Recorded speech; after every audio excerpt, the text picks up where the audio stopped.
Well, that is extremely frustrating. That is extremely frustrating, ladies and gentlemen. Man United drop points on Friday night away to Bournemouth. 2-2 it finishes. 10 men for Man United towards the end. Twice we were up, and twice we have been penned back. There's a lot to talk about in this game. A lot. The game started off, I thought, quite positively. I thought Man United were the better side in the first half. And there I say it, I actually think it's the best footballing performance we put on while the scores were 11-11, or while the men were 11v11.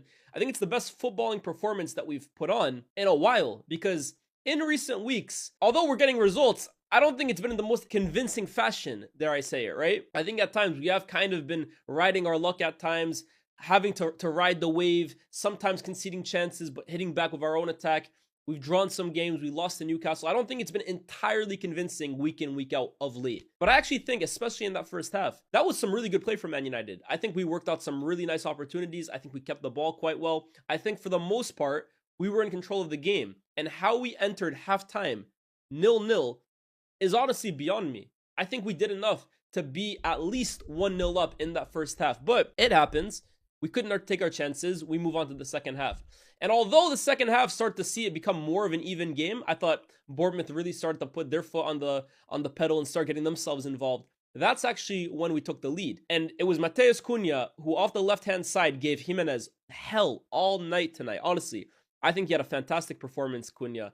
And of late, I actually think his performances are starting to grow more and more and more in a time where we really need people contributing in attack. I think earlier on in the season, Cunha was one of those guys that sometimes will be a hit, sometimes can go missing at times. And at times I was actually thinking, especially when Bruno went down and Mbeumo and Ahmad were off at AFCON, Cunha, we need you to kind of be the guy to carry the offensive load while these guys are gone. But I think you look at the last 5 or 6 games now from Matheus Cunha, and in fact, probably since Carrick came into the team, it hasn't been every single game perfect, but I actually like the way I'm really seeing Cunha play, especially coming off the left. There's been games where he's come off the bench and looked really good as well too.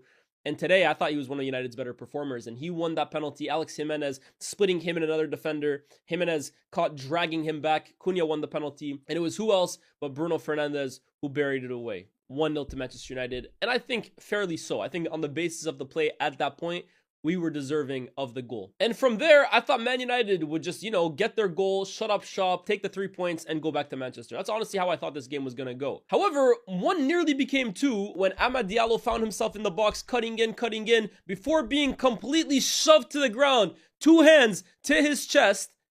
No penalty. I'm thinking, no penalty. Okay, we'll just wait for VAR, right? However, down the other end, Bournemouth run up the pitch. Our midfield is nowhere to be found. The ease in which Bournemouth just completely split us down the other end. Maybe we were shell-shocked. Maybe we were annoyed we didn't get a penalty. Whatever. They go down the other end, and it's Ryan Christie with a terrific finish. Low into the corner. Passes it past Sene Lamens.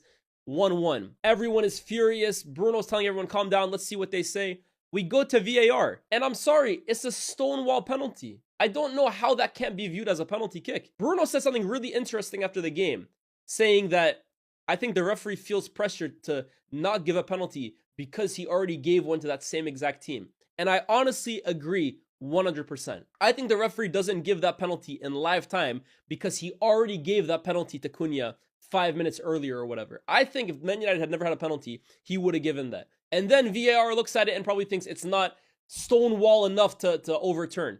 But I'm sorry, that has to be a penalty. I couldn't believe it. Genuinely, it should have been another penalty. It should have been Bruno Fernandes from the spot. 2-0, we shut up shop, we go home. I think United have been done massively dirty in that sense. But the score remains 1-1. And honestly, minutes later, Man United say, okay, you know what? Ball don't lie. We'll go the other end. Bruno Fernandes from the corner, whips it in, help from Maguire, but it's a James Hill own goal, 2-1, order is restored, and I think, you know what, we can forget about the penalty, no problem. And from there, I'm thinking, okay, let's shut up shop now, right? Take the 3 points and let's run.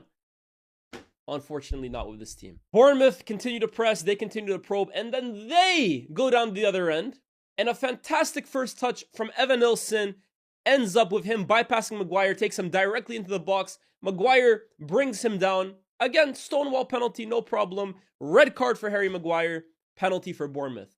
But then you look on second replay, and yes, it definitely is a penalty.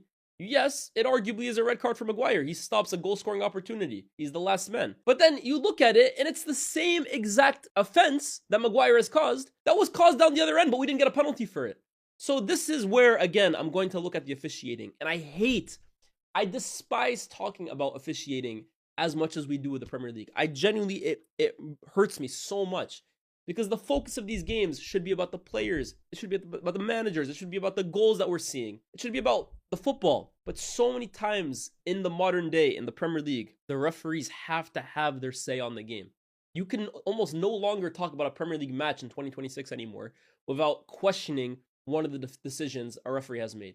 And today, I'm sorry, Man United have been done dirty. And I don't say that often, right? I feel like I'm pretty accountable when it comes to saying whether Man United deserve to win or lose or draw. I feel like I'm pretty honest about that. But today, I'm sorry, we've been done dirty. No offense to Bournemouth, who, look, they took their opportunities, they did what they had to do. But I'm sorry, long before Bournemouth equalized the first time, and long before they got that red card on Maguire, this should have been 1-0 with a chance to go to the penalty spot, probably 2-0, and game over. And just like that, it isn't. With 10 men, 25 minutes left in the game, I started worrying, to be honest with you, bro. Like, I was genuinely thinking at this point, Bournemouth, they're in really good form at the moment. I think Bournemouth just made it 11 games in a row without defeat. Let me check real quick. Yeah, it's 11 games without defeat. The last time they lost was at home to Arsenal in January, like early January. I was in New York at that point, so they're 11 games unbeaten. So they're coming into this game in very, very good form. Give them credit because they lost to Menu in January at a point where they were already kind of struggling. And since then, they haven't really skipped a beat. This Ryan kid was purchased. He looked really, really exciting today. Gave Luke Shaw problems. Credit to Iraola for keeping this team afloat, and more than afloat. Right now they're flying, but towards the end of the game, 20 minutes, I was stressed. And if you had told me at that point, okay, 2-2, you take a draw, I would have snatched your hand off. I don't want to lose this game. At the end of the day, you have to look at it, okay, it's a point, 10 men against a tough opposition, but it really shouldn't have got to that point, and that's what's annoying me. I can accept dropping points when it's against Newcastle, where honestly, we didn't deserve anything from that game. But today, man, I feel like the referee has hurt us massively. But that isn't to say that we had no faults of our own. Because there's a few players that today we have to talk about, right? And we're going to start in the attack. I took some heat for it a few weeks ago when I said I don't want to see Benjamin Šeško coming off the bench anymore. And I think Carrick has to make the decision of either dropping Mbeumo and Ahmad. And people were saying, don't, you're complaining to complain. We're winning games. Šeško's doing great off the bench. Why would you want to ruin that? Bro, it gets to a point, right, where, and this isn't shade at either Mbeumo or Cunha or Ahmad, right? Ahmad's he has been one of my favorite players in this team over the last, well, since he joined the club, to be honest with you. In the Ten Hag period in particular, no one was calling for him to play more than I was. With Amorim, I thought he was one of our better performers. But we have to be honest with ourselves here. He's not playing at a good enough level. There's a huge opportunity in the first half where we're on a break. Cunha plays him through on goal, and he's trying to trap it with, the outside of his right foot.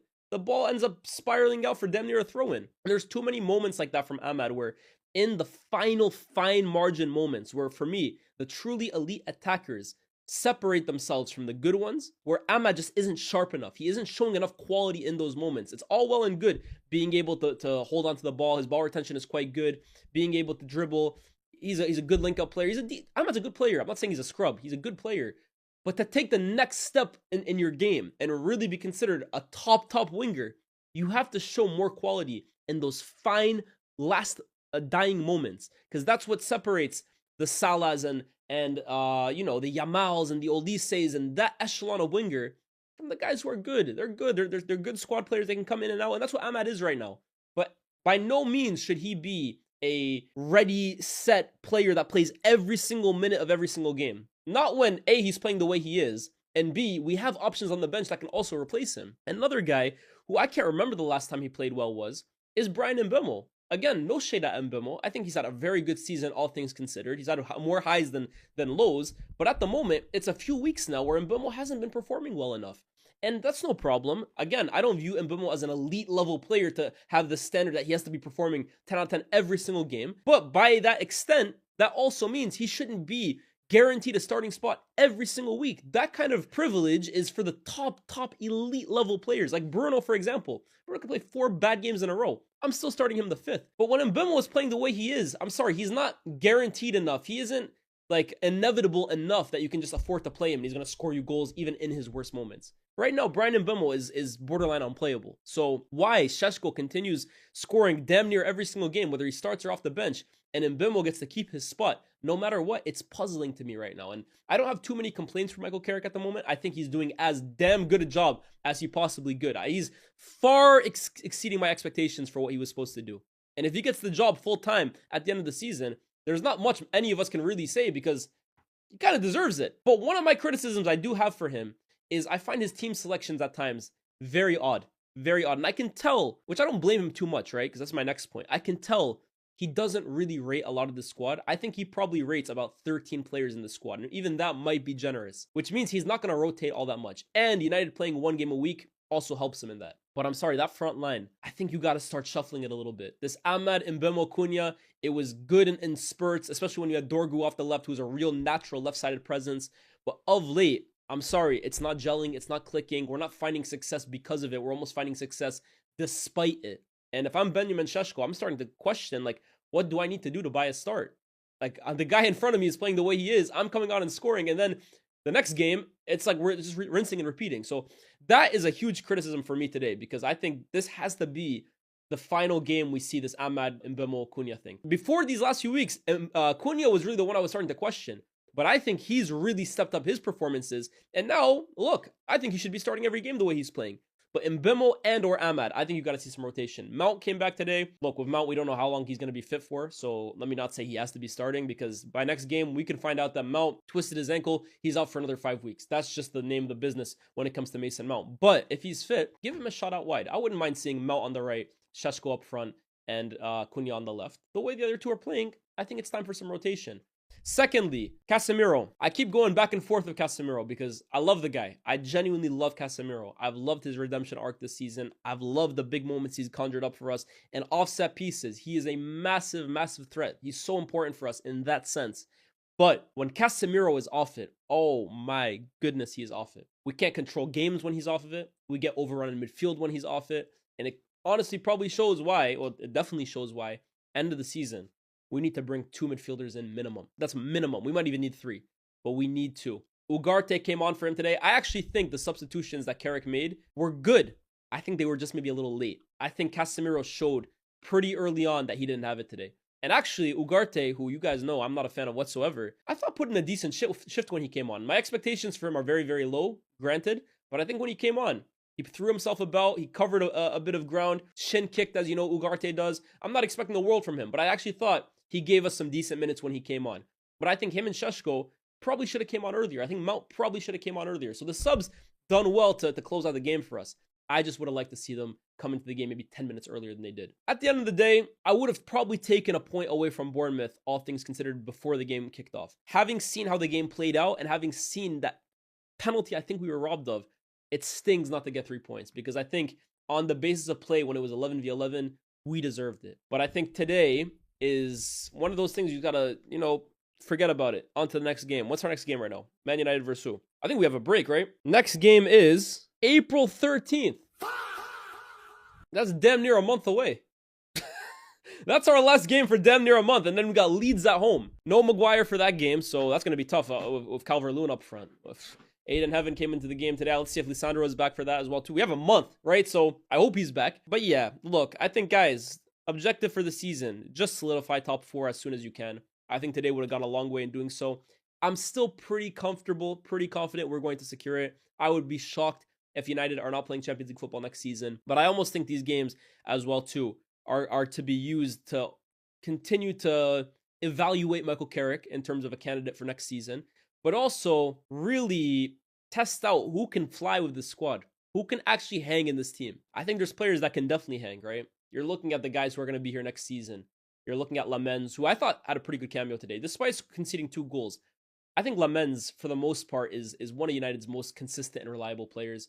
Offset pieces, I genuinely, and I really mean this, right? Some people are going to think this is crazy, but listen to what I'm saying.